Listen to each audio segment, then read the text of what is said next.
Hello welcome back. അപ്പോൾ ഇന്ന് നല്ല എളുപ്പത്തിൽ ഉണ്ടാക്കാൻ പറ്റിയൊരു ചിക്കൻ ഡൈനാമൈറ്റിൻ്റെ റെസിപ്പിയാണ് കേട്ടോ. നമ്മൾ റെസ്റ്റോറൻറ്റിലൊക്കെ കിട്ടുന്ന അതേ ടേസ്റ്റിൽ അധികം പൈസക്ക് ചിലവില്ലാണ്ട് വീട്ടിൽ സിമ്പിളായിട്ട് ഉണ്ടാക്കിയെടുക്കുക. അപ്പോൾ അതെങ്ങനെ നോക്കാം. അതിന് വേണ്ടിയിട്ട് ബോൺലെസ് ചിക്കൻ ആട്ടോ വേണ്ടത്. അത് ക്യൂബ്സ് ആയിട്ട് കട്ട് ചെയ്തത്. അതിലേക്ക് നമ്മൾ ചോപ്പ് ചെയ്തിട്ടുള്ള ഗാർലിക് ആട്ടോ ചേർത്ത് കൊടുക്കുന്നത്. നിങ്ങളുടെ അടുത്ത് ഗാർലിക് പൗഡർ ഉണ്ടെങ്കിൽ ഈ ഒരു ടൈമിൽ ഗാർലിക് ചോപ്പ് ചെയ്തത് ചേർത്ത് കൊടുക്കണ്ട. അതുപോലെ തന്നെ കസൂരി മേത്തി, പിന്നെ ഒരു 1.5 ടേബിൾ സ്പൂൺ അടുത്ത് സോയാ സോസ് ഞാൻ ഒഴിച്ചു കൊടുക്കുന്നുണ്ട്. ഈ സോയാ സോസിൽ ഓൾറെഡി ഉപ്പുണ്ടാവും, അതുകൊണ്ട് തന്നെ എക്സ്ട്രാ ഞാൻ ഉപ്പ് ആഡ് ചെയ്തിട്ടില്ല. അപ്പോൾ ഇത് നല്ലോണം മിക്സ് ചെയ്തതിന് ശേഷം ഉപ്പ് കുറവാണെങ്കിൽ നിങ്ങൾ അനുസരിച്ചിട്ട് ഇട്ട് കൊടുത്താൽ മതി കേട്ടോ. അപ്പോൾ അതൊക്കെ നല്ലോണം ഒന്ന് മിക്സ് ചെയ്തിട്ട് ഒന്ന് മൂടി വെച്ചിട്ട് ഒരു അരമണിക്കൂർ ഒന്ന് റെസ്റ്റ് ചെയ്യാൻ വെക്കുന്നുണ്ട് കേട്ടോ. പിന്നെ നമുക്കൊരു മിക്സ് ഉണ്ടാക്കിയെടുക്കണം, ഒരു സോസ് ഉണ്ടാക്കിയെടുക്കണം. ഒരു സ്വീറ്റ് ചില്ലി സോസാണ്. അപ്പോൾ അത് നമ്മൾ ഷോപ്പിൽ നിന്ന് വാങ്ങാൻ കഴിയുമെങ്കിൽ അങ്ങനെ വാങ്ങാം. ഞാനിപ്പോൾ അതിവിടെ ഉണ്ടാക്കുക ചെയ്യുന്നത്. അപ്പോൾ ഈ നമ്മളെ വറ്റൽ മുളകും ഗാർലിക്കും ഞാനൊരു 1 മണിക്കൂർ 1.5 മണിക്കൂറോളം സോക്ക് ചെയ്ത് വെച്ചതാട്ടോ വെള്ളത്തിൽ. ഞാൻ ചൂട് വെള്ളത്തിൽ സോക്ക് ചെയ്ത് വെച്ചതിന് ശേഷം അതൊന്ന് മിക്സിയിൽ അടിച്ചെടുക്കാൻ വേണ്ടി പോവാണ്. അതിലേക്ക് ഒരു അല്പം ഉപ്പും അതുപോലെ തന്നെ 1 ടേബിൾ സ്പൂൺ സുർക്ക, നമ്മളെ വിനാഗിരിയും, അതുപോലെ തന്നെ 1 ടേബിൾ സ്പൂൺ നിറച്ച് പഞ്ചസാര ഇട്ടിട്ടാണ് കേട്ടോ ഞാൻ ഈ സോസ് റെഡിയാക്കി എടുക്കുന്നത്. അപ്പോൾ അത് വാങ്ങാൻ കിട്ടുകയാണെന്നുണ്ടെങ്കിൽ നിങ്ങൾക്ക് ഈ പണിയൊക്കെ കുറഞ്ഞ് കിട്ടും. അപ്പോൾ ആ സോസ് നന്നായിട്ടൊന്ന് അരച്ചെടുത്ത് വന്നിട്ടുണ്ട്.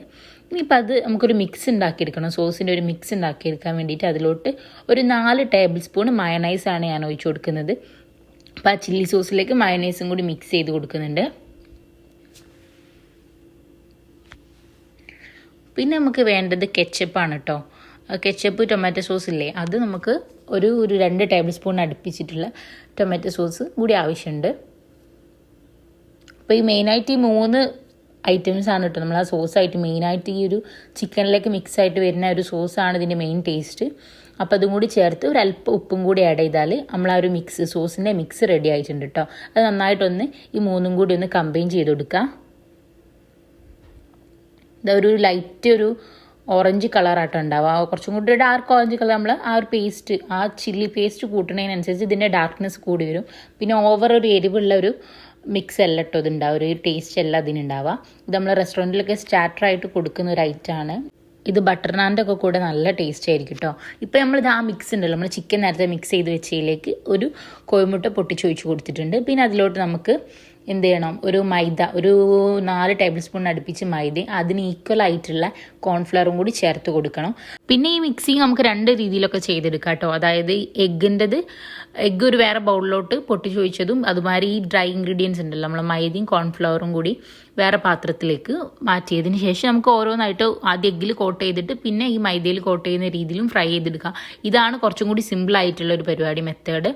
പിന്നെ എന്താ വെച്ചാൽ ഈ മൈദൻ്റെ മിക്സിലേക്ക് നമുക്ക് വേണമെങ്കിൽ ഗാർലിക് പൗഡർ, ഞാൻ പറഞ്ഞല്ലോ നേരത്തെ നമ്മൾ ഗാർലിക് പൗഡർ ഉണ്ടെങ്കിൽ നമ്മൾ ആ ചിക്കൻ മാരിനേറ്റ് ചെയ്യുന്ന സമയത്ത് ചോപ്ഡ് ഗാർലിക് ചേർത്ത് കൊടുക്കേണ്ട ആവശ്യമില്ല. ഇതിൽ നമുക്ക് ഗാർലിക് പൗഡർ ഇട്ട് കൊടുത്താൽ മതി. അപ്പോൾ നമ്മുടെ ആ എഗ്ഗൊക്കെ മിക്സ് ചെയ്തിട്ടുള്ള നന്നായിട്ട് കോട്ട് ചെയ്ത് വന്നിട്ടുള്ള ചിക്കന് തിളച്ച എണ്ണയിലേക്ക് ഇട്ടിട്ട് ഒന്ന് ഫ്രൈ ചെയ്തെടുക്കുക. തിരിച്ചും മറിച്ചിട്ടിട്ട് ലോ ടു മീഡിയം ഫ്ലെയിമിലിട്ടിട്ട് നന്നായിട്ടൊന്ന് ഫ്രൈ ചെയ്തെടുക്കുന്നുണ്ട്. ഇത് നമുക്ക് ആ ചിക്കൻ ഇങ്ങനെ തന്നെ കഴിക്കാം കേട്ടോ, നല്ല ടേസ്റ്റാണ്. ആ സോസ് വരുമ്പോഴാട്ടോ നമ്മളെ കറക്റ്റ് ആ ടേസ്റ്റും കൊണ്ടായി കിട്ടുക. പിന്നെ ഇത് നെയ്ച്ചോറിൻ്റെ കൂടെയും ഫ്രൈഡ് റൈസിൻ്റെ കൂടെയൊക്കെ കോംബോ ആയിട്ട് പോകും കേട്ടോ. അപ്പോൾ ഈ ചിക്കനൊക്കെ ഒന്ന് ലോ ഫ്ലെയിമിലും ഇട്ട് നന്നായിട്ട് നമുക്ക് ഫ്രൈ ചെയ്തെടുക്കുന്നുണ്ട്. അപ്പോൾ ഞാനിതൊരു 2 ബാച്ച് ആയിട്ടിട്ടാണ് കേട്ടോ ഫ്രൈ ചെയ്തെടുത്തത് ചിക്കന്. അപ്പോൾ ഫസ്റ്റ് ബാച്ച് ചിക്കന് ഫ്രൈ ആയിട്ടുണ്ട്. അപ്പോൾ അത് ഞാനൊരു പാത്രത്തിലോട്ട് ഇട്ട് കൊടുക്കുന്നുണ്ട്. പിന്നെ ഈ ഒരു ഐറ്റം നല്ല ചൂടിൽ വേണം കേട്ടോ കഴിക്കാൻ, തണുത്താൽ അതിൻ്റെ ഒരു കറക്റ്റ് ടേസ്റ്റ് കിട്ടില്ല. അപ്പോൾ ഞാൻ ഫസ്റ്റത്തെ ബാച്ച് ഒന്ന് മിക്സ് ചെയ്ത് കാണിക്കുന്നുണ്ട്. രണ്ടാമത്തതായിട്ട് നമുക്ക് രണ്ടാമത്തെ ബാച്ച് മിക്സ് ചെയ്യാം. അപ്പോൾ ഫസ്റ്റത്തെ ചിക്കനൊക്കെ നിരത്തി വെച്ച് കൊടുത്തിട്ടുണ്ട്. പിന്നെ ലെറ്റ്യൂസിൻ്റെ ഇലയിലാട്ടോ ഇത് സെർവ് ചെയ്യുക. അതൊരു ഗ്ലാസ്സിലാണ് അത് സെർവ് ചെയ്യുന്നതിൻ്റെ ഒരു രീതി. ഗ്ലാസ്സിൽ ലെറ്റ്യൂസിൻ്റെ ഇല വെച്ചതിന് ശേഷം ഈ ചിക്കനും പിന്നെ നമ്മളെ സോസിൻ്റെ മിക്സ് ഉണ്ടല്ലോ അതും കൂടി ഇട്ട് നന്നായിട്ടൊന്ന് മിക്സ് ചെയ്തിട്ടാണ് ഈ സാധനം സെർവ് ചെയ്യുക. ഇതിൻ്റെ അടുത്ത് ലെറ്റ്യൂസിൻ്റെ ഇല ഇല്ലാത്തതുകൊണ്ടാണ് ഞാൻ കാബേജ് ലീഫ് വെച്ചിട്ട് ആ ഒരു ഭംഗിക്ക് വേണ്ടിയിട്ട്, ആ സെർവ് ചെയ്യുന്ന ഭംഗിക്ക് വേണ്ടിയിട്ടാണ് കാബേജിൻ്റെ ലീഫ് യൂസ് ചെയ്തത്.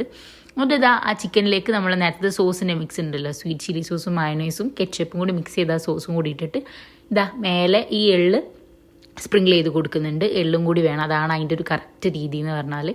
ഇത് കഴിക്കാൻ ഈ കാണാനുള്ള ഭംഗി പോലെ തന്നെ കഴിക്കാനും നല്ല ടേസ്റ്റാണ്. ബട്ടർ നാൻ്റെയും തന്തൂരി നാൻ്റെയും ഒക്കെ കൂടെ നല്ല ടേസ്റ്റാണ്. അപ്പോൾ എന്തായാലും ഒന്ന് ട്രൈ ചെയ്ത് നോക്കണേ. അപ്പോൾ അടുത്തൊരു വീഡിയോയിൽ കാണാം. പിന്നെ ചാനൽ സബ്സ്ക്രൈബ് ചെയ്യാത്തവരുണ്ടെങ്കിൽ ഇപ്പം തന്നെ സബ്സ്ക്രൈബ് ചെയ്യാൻ മറക്കരുത്. അപ്പോൾ ഓക്കെ.